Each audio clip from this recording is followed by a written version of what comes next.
তো নাকি সংখ্যালঘু সম্প্রদায়কে নাকি উনি রক্ষাকর্তা, বাঁচান উনি নাকি মুসলমানদের একেবারে সর্বময়ী রক্ষাকর্তা হিসেবে নিজেকে প্রজেক্ট করেন।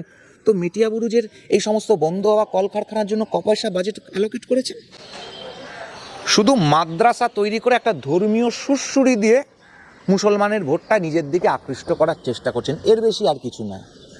যে ট্যাব দেওয়ার কথা বলেছে, টোটাল কটা ট্যাব দেওয়া হবে আর ট্যাবের দাম কত?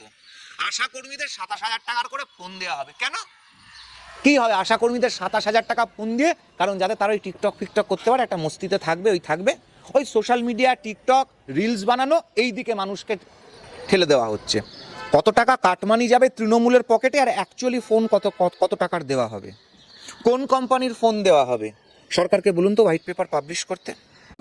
বাংলা হান্টের আরো খবর দেখতে নজর রাখুন। বাংলা খবর মানেই বাংলা হান্ট।